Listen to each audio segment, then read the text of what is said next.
What do you think will be Saudi Arabia's next move? Do you think there will ever be normalization now? And are they gonna tell Israel, "Hey, Israel, like now you messed up. We're not gonna normalize with you. That was your main goal, unless you have a Palestinian state." Or you think Saudi Arabia is doing something under the table right now? I think, first of all, we have to understand that Saudi Arabia, like all other Arab nations, looks out for themselves first and foremost. There are no supporters of the Palestinian cause. There are no genuine, in the Arab world, there are no genuine supporters of the Palestinian cause. There are people who pay lip service to it, but they use it for their own benefit. They'll pretend to be supporting the Palestinians insofar as it benefits their political objectives.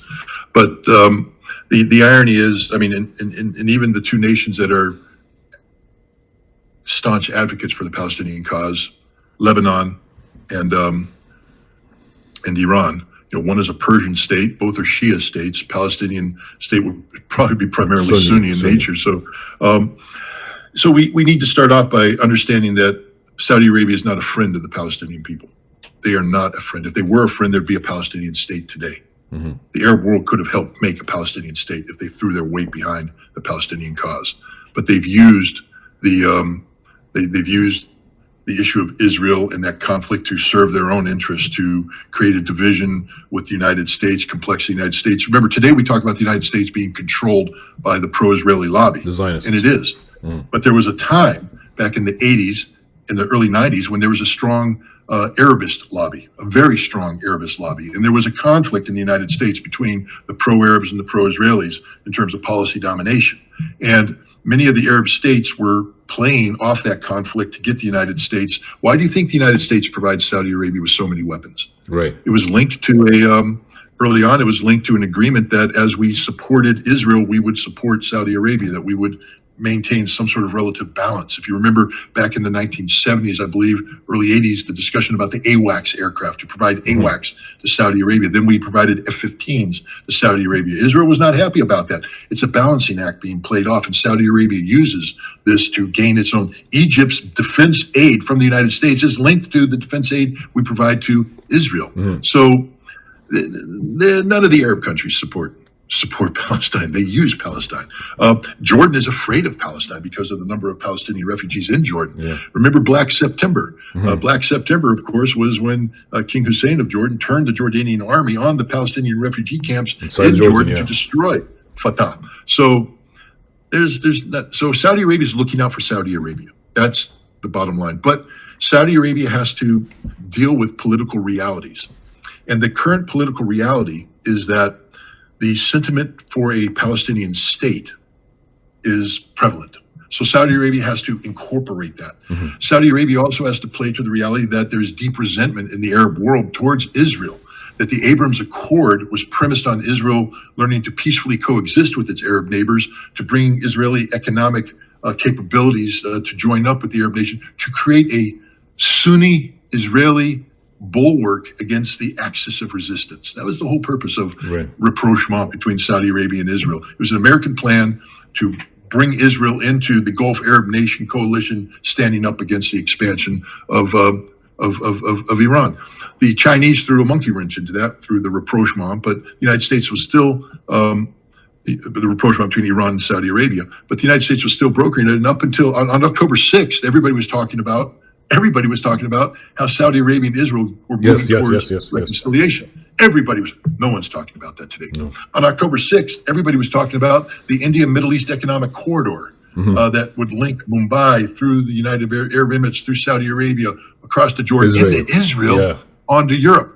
Benjamin Netanyahu was so proud of it, he instead of bringing up his cartoon bomb of the Iranian bomb trying to scare everybody, he brought up his cartoon map of how Israel is going to be the dominant player, and this is the new direction. Nobody's talking about that today. Those days are done. The Abraham Accord, so painstakingly implemented by the Trump administration and sustained by the Biden administration, is dead in the water. Saudi Arabia today has made it clear that there can be no rapprochement with Israel, no normalization with Israel until there's a Palestinian state. And that's the direction they're having. Now, here's the danger. Remember when I talked about the danger of escalation? If Iran were to get involved, the entire focus would shift to how to repair relations between Saudi Arabia and Iran, nobody would be talking about a Palestinian state, and there will never be a Palestinian state. So if you believe in a Palestinian state, understand that what Hamas has done, this is the genius of Hamas. Hamas has trapped Saudi Arabia. Hamas has trapped Egypt.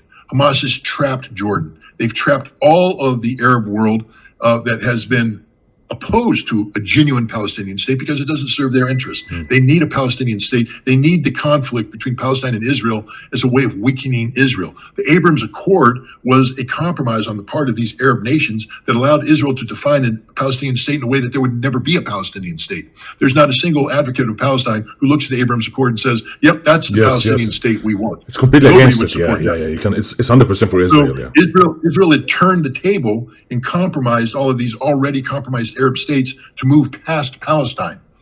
What Hamas has done is dragged everybody back and forced them to deal with the reality of a Palestinian state. That's the genius of it. And Saudi Arabia is now trapped in this.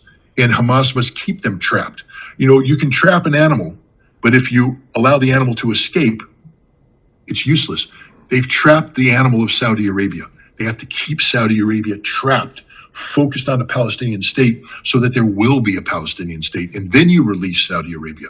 But it's important that Hamas maintain control of this, and they need the help of Hezbollah and Iran not to escalate. Right. Saudi Arabia is doing things that are inherently contradictory. Believe me, Saudi Arabia would run away from the Palestinian cause the first chance they got.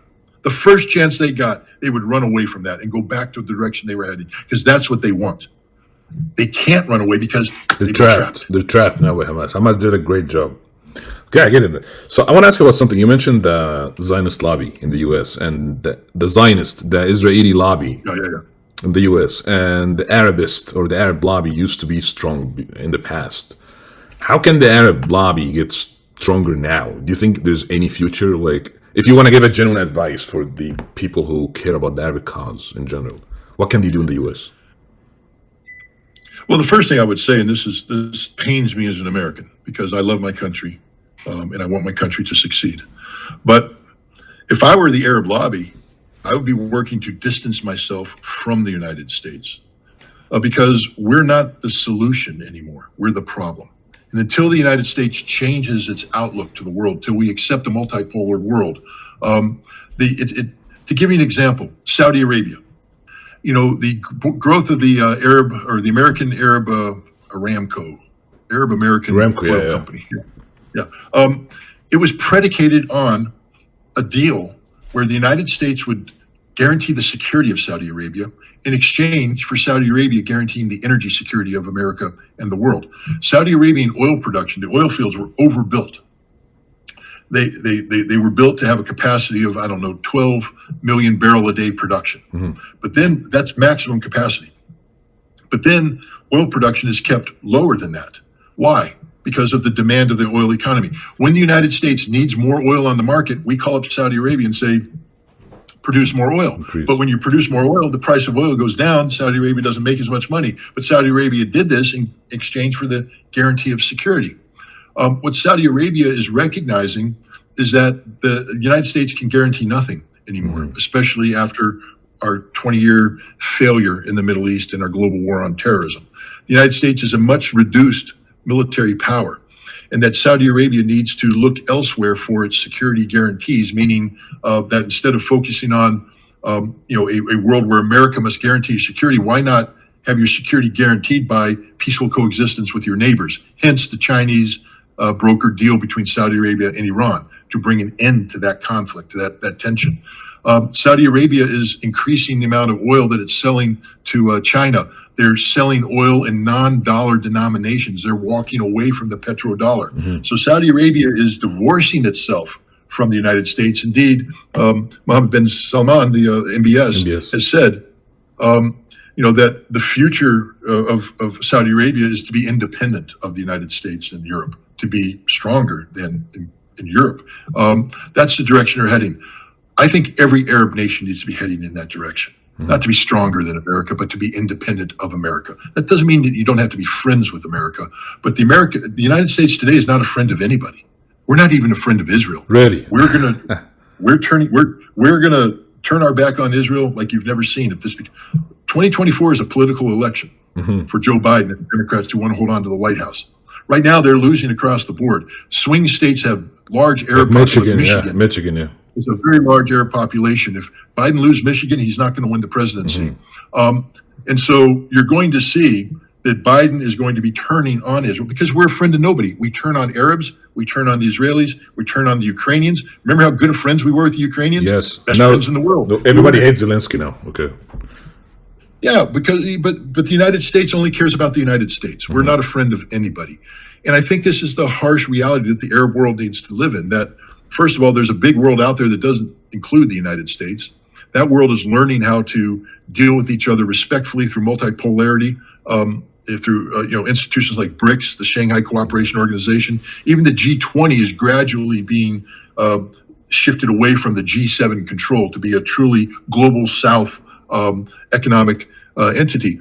This is the future for the Arab world. The Arab world needs to stop allowing the United States and Israel to play the division card. We have been very good at dividing the Arab world and turning it into cliques that fight amongst themselves. It's high time the Arab world learned how to be an Arab world, a genuine Arab world that comes together for the benefit of the Arab people, of the Muslim people. And if you do that, there's a lot of Muslims in the world, man. There's a lot, 2 billion, yeah. Together and cooperate it's together, funny. There's a lot, yeah. They can prosper together, But they let the United States divide them. But it's hard. It's hard because they've been living for too many years in this acceptance of, like you said, we're divided. I know it might take longer than just a few years for that. All meaningful change takes time. Of course, it takes time. First of all, you got to break the hold of the political elites who have enriched themselves. I mean, the oil money is a corrupting influence in the Arab world. And you've seen a stratification of Arab society, the haves and the have-nots, the people, and then like in Saudi Arabia, the princes all make all this money, and then they allow a little bit to trickle down to keep the people happy. The last time I checked, when the oil comes out of the ground, it doesn't say I belong to the Al-Saud family. I mean, I guess the Al-Saud family believes that, but it belongs to the Saudi Arabian people. Of course, yeah. All tribes, all people, all should benefit from that. Not a handful of princes, but that's going to take some time to change that power structure. But it's a journey of change, but the journey doesn't begin until you take that first step. First step is a tough one. If I've always dreamed of climbing Mount Everest. Now I'm never going to do it because I'm too old and I can't. I don't think I operate at altitude that great. But let's say I were to do it. The first step begins me stepping out of my house to the car to the airport to fly, and then I have to take more steps. And each step, it becomes harder. The journey starts to weigh on you, and you look and you're so far away from your target that you want to quit. You always want to quit, but you keep stepping, you keep stepping, you keep stepping, you keep stepping. Sometimes insurmountable odds come in the way, an avalanche, something like that can kill you because not all journeys are guaranteed outcome. But if you overcome them and you keep stepping, you keep stepping, you keep stepping, eventually you're on the top of the mountain and you've persevered. I like that. That's very good. That's very motivating. Yeah, I like that. Anybody who's thinking that when the Arab world must come together, that sounds great, Scott, but it's going to be hard. Yes, of course. Every journey worth taking is hard. The harder the journey, the better the reward. Of course.